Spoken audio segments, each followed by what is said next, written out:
d'ailleurs sur lesquels vous allez nous parler. Et voilà qu'on découvre un rassemblement vendéen dont le président, en l'occurrence vous, se présente avec comme suppléante Brigitte Neveu, autre figure éminente du rassemblement vendéen. Alors pourquoi ce choix, Éric? Ben parce que tout simplement, je pense que ça concrétise toute une saison, comme vous le dites, de militantisme de rue, de terrain, d'organisation de conférences par notre mouvement, le Rassemblement Vendéen. Et je pense qu'il est important qu'on sache un petit peu où on se place maintenant par rapport à l'électorat, par rapport aux gens qui nous suivent. Est-ce que tout ce que l'on fait, en fin de compte, peut porter ses fruits? Donc je pense que c'est important pour cette chose-là, puis aussi pour représenter tout simplement le multipartisme de mon mouvement. Vous savez très bien que le Rassemblement vendéen accueille en son sein tous les partis patriotes, souverainistes et autres d'ailleurs. Et donc voilà, c'est important. C'est d'ailleurs effectivement la spécificité et la force du Rassemblement vendéen. Mais j'ai envie de dire, est-ce que le Rassemblement vendéen a les moyens d'un tel défi? Parce que vous avez quand même, sans vouloir me montrer péjoratif, vous n'avez pas les moyens des grosses bêtes, des grands partis, des grandes écuries. Donc est-ce que vous pouvez nous dire, par exemple, les réalités à quoi vous êtes confrontés quand un petit mouvement, une petite association comme la vôtre veut jouer dans la cour des grands? Alors, effectivement, on n'a pas les moyens des grosses écuries, mais on a quand même l'expérience. Il faut savoir quand même que je me suis présenté déjà à 3 élections, donc qui étaient des législatives, des régionales et aussi des sénatoriales d'ailleurs en Vendée.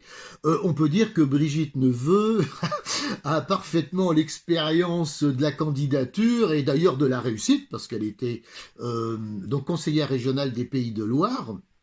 Alors évidemment, nous étions épaulés, je dirais épaulés par des structures importantes. Là, ce coup-là, nous gardons évidemment notre expérience, mais nous devons combattre nous-mêmes, c'est vrai, c'est un peu compliqué. Je dirais pas que quand on a la volonté, je pense qu'on est capable de faire beaucoup de choses et de déplacer des montagnes. Bon, évidemment, on va pas être en première catégorie parce que d'abord, il faut des fonds et les fonds manquent cruellement. Hein. Une campagne électorale comme celle-ci, nous, je vous donne un ordre d'idée, ce qu'on n'a rien à cacher, va nous coûter entre 3 et 5 000 euros, ce qui est énorme pour notre mouvement. Maintenant, Et il faut faire 5% pour être remboursé. ah ben complètement, il faut faire 5%, donc nous investissons nos propres deniers. Il faut savoir que tous les petits candidats investissent de leur poche. Il y a des bonnes âmes et des bonnes volontés qui aident, évidemment, mais très souvent, on paye les pots cassés, c'est compliqué de mettre en œuvre des financements. Alors Eric, vous avez choisi, à ce que j'ai vu, de vous présenter dans la troisième circonscription de la Vendée. Alors deux questions.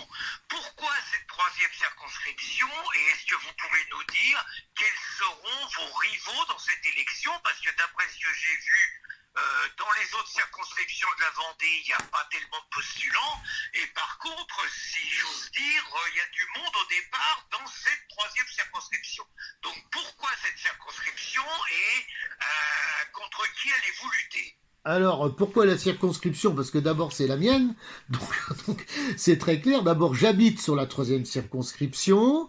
Ma famille vit depuis des lustres et des lustres, depuis beaucoup de générations sur cette circonscription, entre Le Perrier, Saint-Gervais, Beauvoir, Saint-Jean-de-Mont.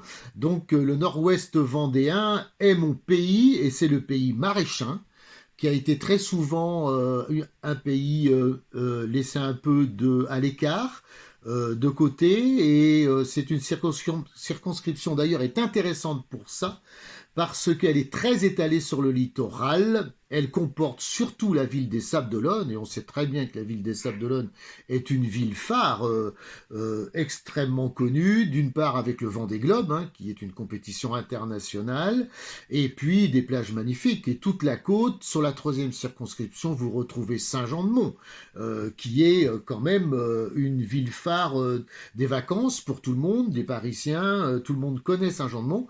On a Saint-Hilaire-de-Riez, on a Noirmoutier, on ne peut pas dire que Noirmoutier est inconnu. Donc la troisième est en fin de compte très sollicitée par les candidats parce que c'est une circonscription extrêmement importante sur la Vendée. C'est tout simplement pour ça. Alors en effet, sur ce que j'ai vu, vous n'êtes pas tout seul dans les starting blocks, Eric. Non, on n'est pas tout seul, mais heureusement.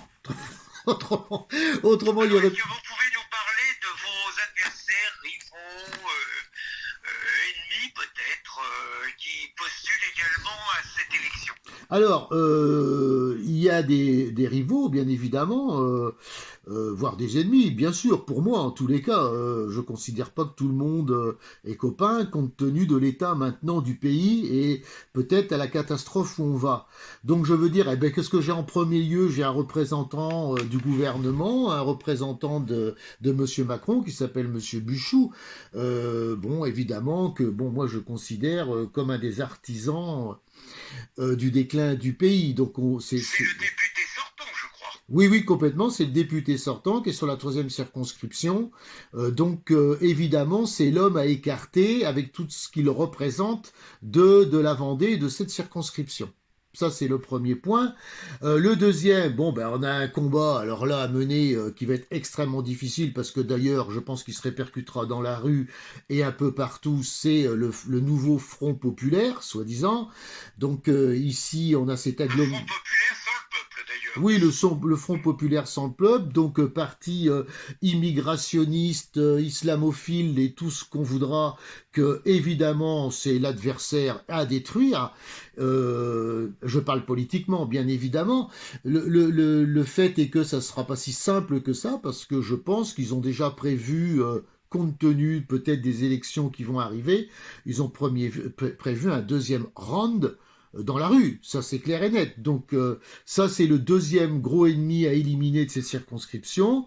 Bon, puis après on a quand même des gens patriotes, souverainistes qui se présentent aussi.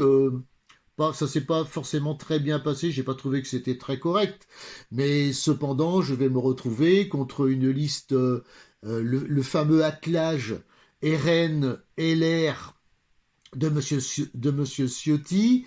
Moi, on m'avait un petit peu garanti la semaine dernière que la troisième circonscription, j'aurais pas de candidat RN. C'est pour ça que on était parti en grande confiance. Les Patriotes n'ont pas présenté de candidat en face de moi. Reconquête n'a pas de candidat sur la troisième circonscription, ce qui nous permettait, nous, la liste du Front Patriote, d'envisager un avenir peut-être dirons-nous, heureux.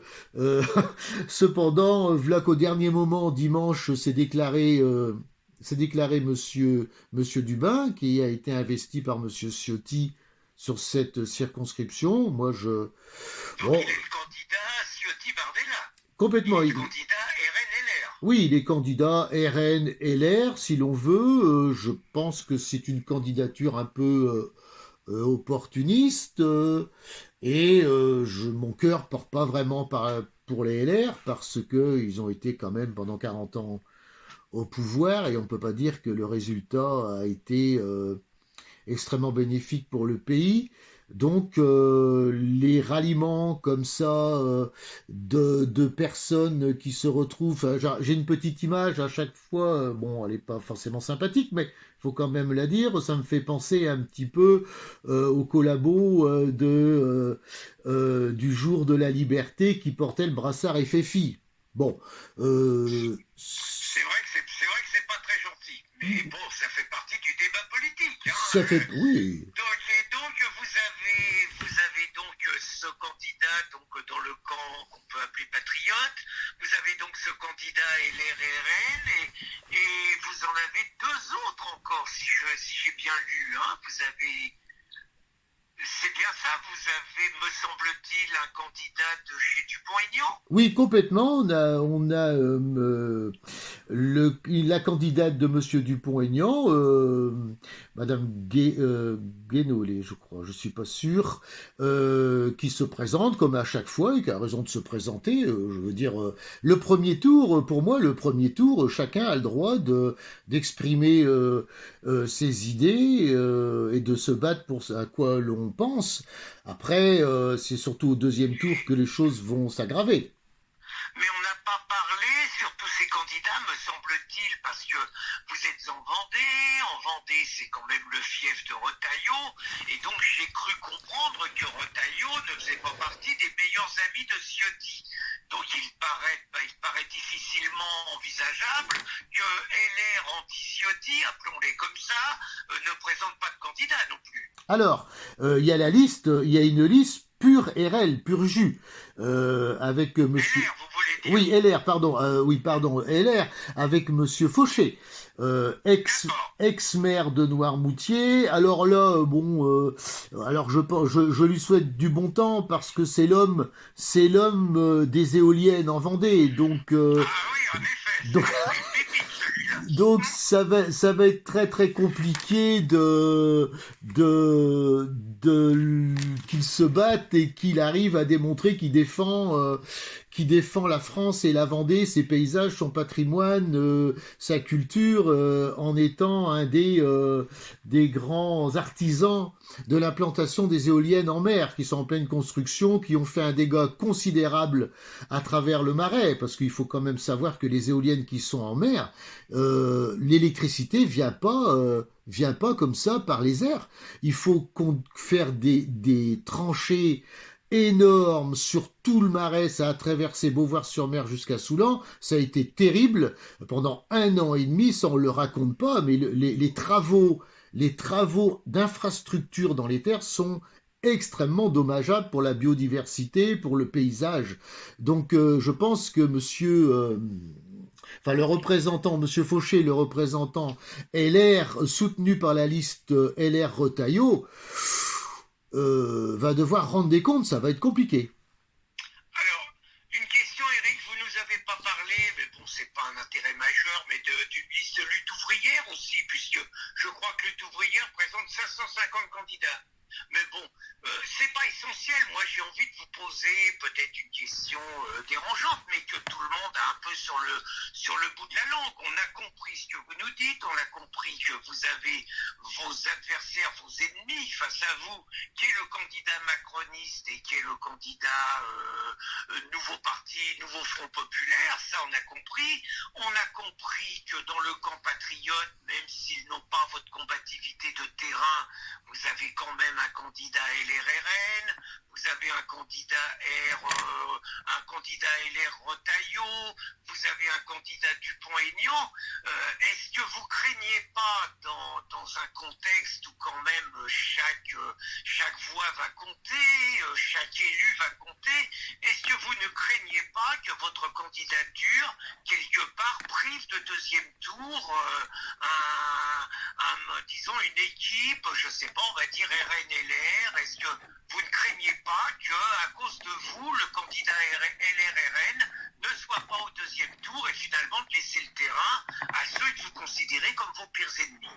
Ah, alors évidemment que c'est une question qu'on peut se poser, mais alors je ne crois vraiment pas que la liste, la fameuse attelage LR-RN ne soit pas au second tour. En règle générale, sur cette circonscription de la Vendée, on a depuis plusieurs législatives connu le RN seul au deuxième tour.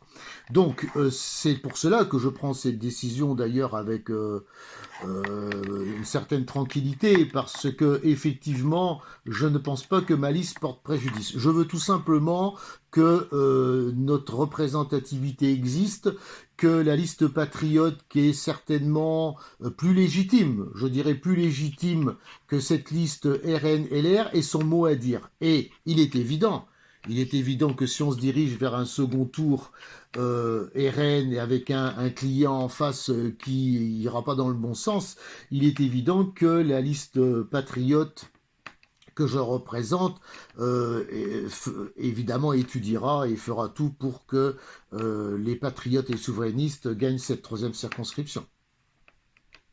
Très bien. Alors une dernière question. Aujourd'hui, on a l'impression que la gauche bordélise totalement le pays. Pour l'instant, on ne sait pas si au niveau national, les partis patriotes sont capables de tenir des meetings, s'ils sont capables de tenir des rassemblements de rue.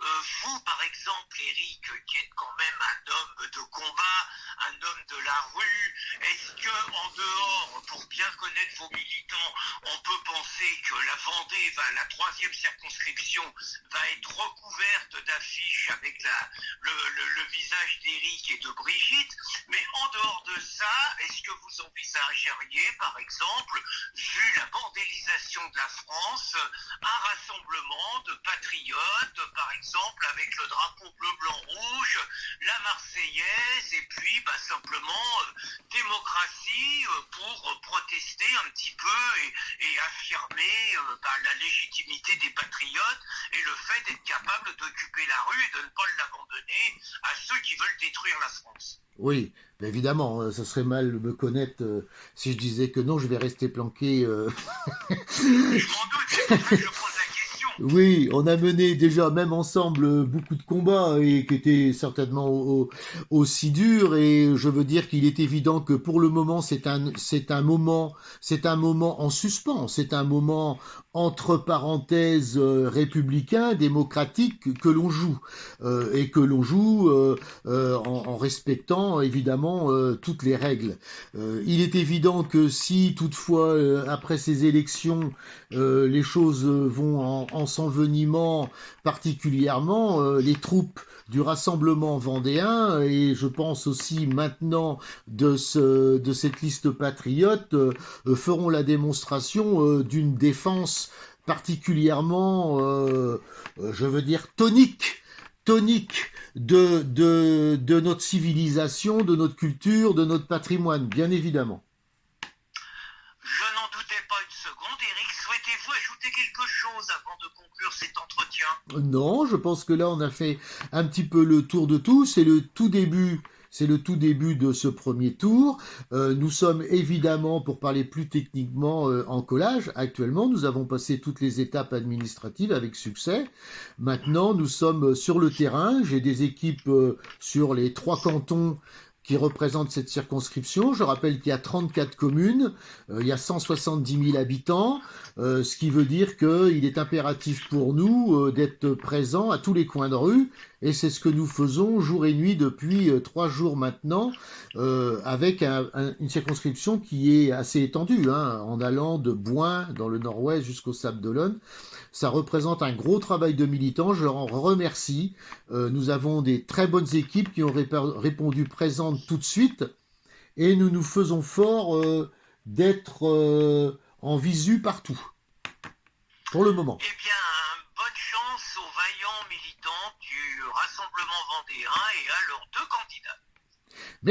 Merci à vous, à bientôt.